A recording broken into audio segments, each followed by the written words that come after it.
Bismillahirrahmanirrahim. Assalamualaikum warahmatullahi taala wabarakatuh.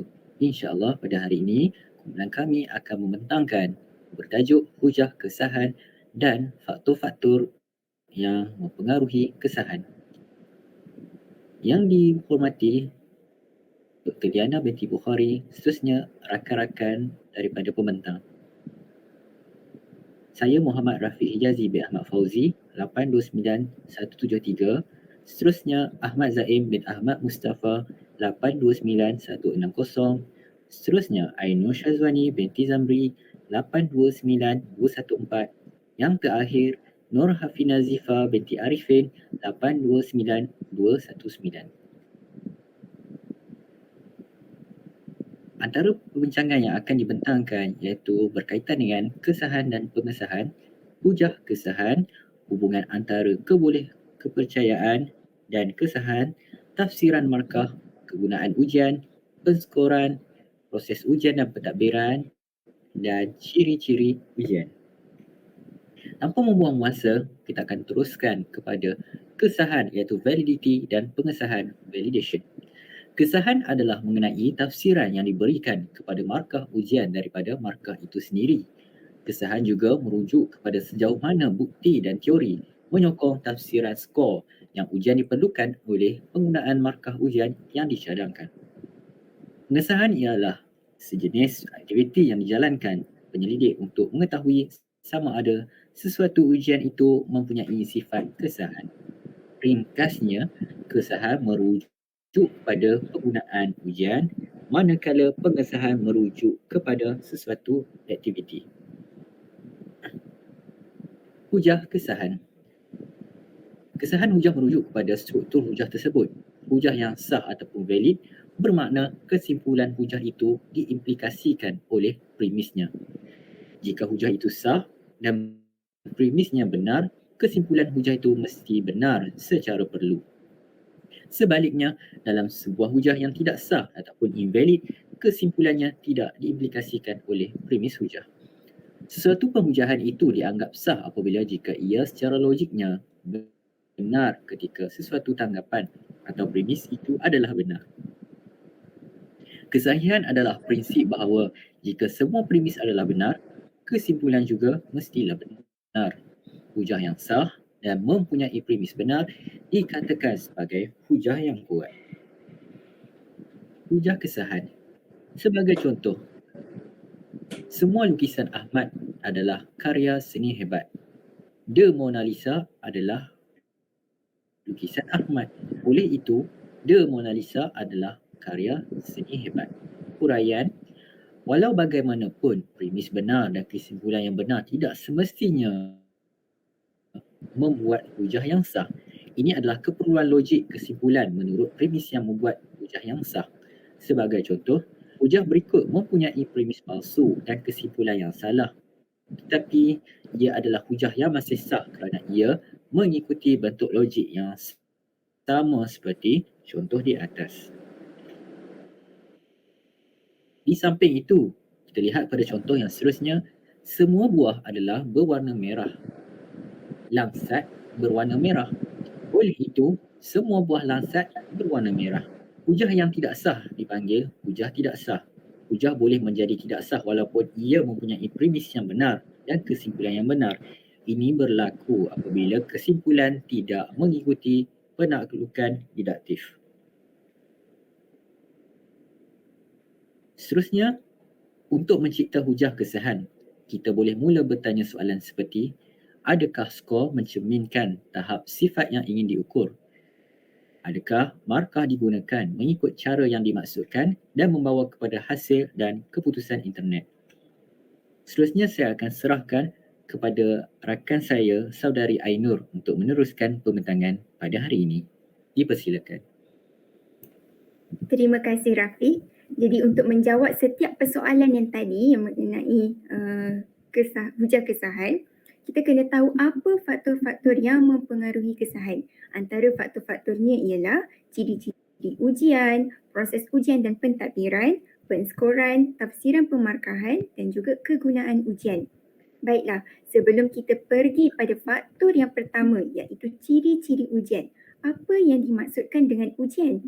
Baiklah, ujian ialah alat pengukuran untuk mengukur sejauh mana kejayaan pelajar dalam aktiviti pengajaran dan pembelajaran yang dijalankan oleh guru. Baiklah, mari kita lihat apa ciri-ciri ujian.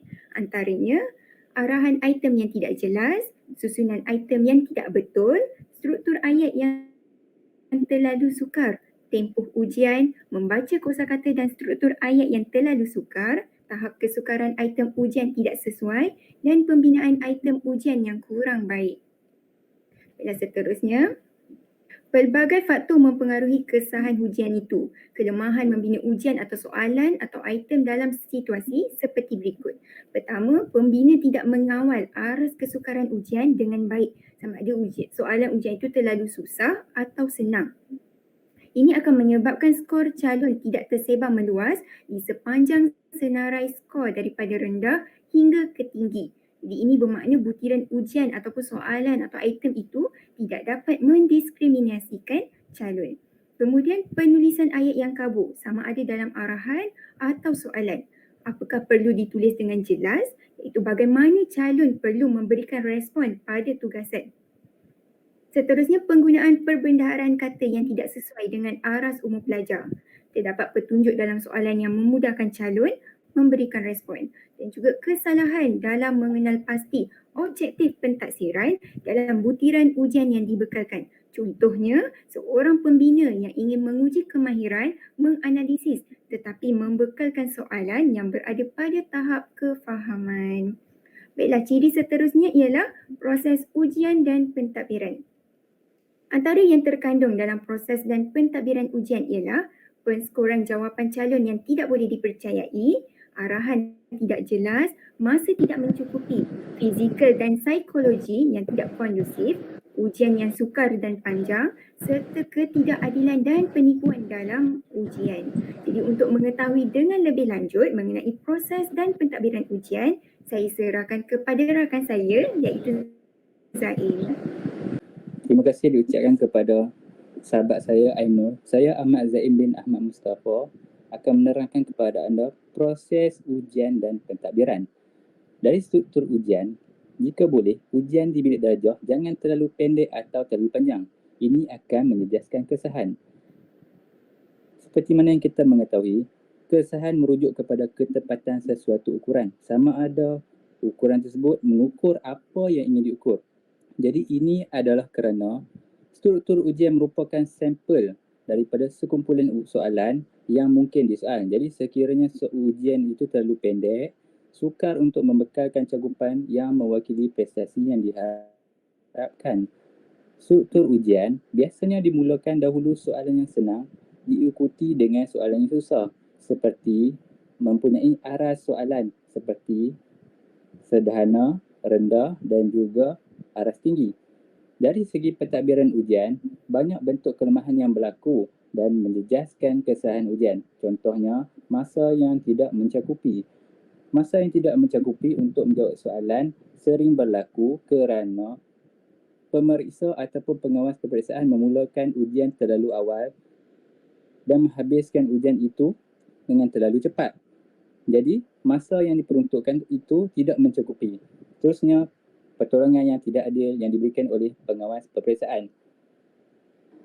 Ini dapat dilihat dengan jelas sekali dan sering berlaku di dalam kebanyakan dewan peperiksaan apabila pengawas peperiksaan sering berlega-lega di sekitar para pelajar dan memberikan jawapan kepada para pelajar. Seterusnya, penipuan semasa ujian dijalankan. Perkara ini sering berlaku apabila sekumpulan pelajar meletakkan sesuatu objek ataupun bahan di dalam tandas ataupun memasukkan bahan tersebut ke dalam dewan peperiksaan. Ini digelarkan sebagai penipuan semasa ujian dijalankan. Seterusnya, perlu dilihat juga keadaan persekitaran sekiranya akan wujud gangguan yang tidak jangka. Seterusnya, tafsiran pemarkahan. Menyatakan dengan jelas cara pentafsiran markah ujian dan cara menggunakannya. Konstruk penilaian ujian diterangkan dengan jelas. Jadi perlu dikemukakan setiap tafsiran pemarkahan tersebut termasuk ringkasan bukti dan juga teori yang berkaitan dengan tafsiran. Jika skor ujian ditafsirkan untuk kegunaan tertentu menggunakan cara yang belum disahkan, maka pengguna perlu menunjukkan wajaran tafsiran baru dan memberi rasional serta bukti jika perlu. Hal ini kerana kesahan juga mengambil kira sama ada sesuatu ukuran itu mengandungi semua ciri-ciri bagi konsep yang ingin diukur. Seterusnya, penskoran. Sama ada pemakahan itu objektif dan mengikut piawaian atau tidak, pemakahan gagal untuk mengungkap kualiti penting prestasi yang bagus. Penekanan yang tidak wajar pada beberapa kriteria, bentuk atau gaya tindak balas. Kekurangan konsistensi intera penilai. Hal ini disebabkan oleh kerana penilai mempunyai persepsi yang berbeza ataupun pandangan yang berbeza. Seterusnya, pemakahan atau analitik. Pemakahan atau analitik ini adalah pemeriksaan jawapan berbentuk esei di mana markah diberikan berdasarkan kriteria yang lebih terperinci. Ia menggunakan jenis pentaksiran formatif yang mana ia menjelaskan kefahaman tentang rubrik yang dapat meningkatkan kesahan dan kebolehkepercayaan pentaksiran. Jadi, kekuatan yang ada dalam analitik adalah skema pemecahan itu akan dibuat secara terperinci dan pemakahan akan lebih objektif. Antara kelemahan analitik ini adalah masa yang agak lama diperlukan untuk memeriksa skrip setiap jawapan dan juga pemeriksaan dilakukan secara fakta.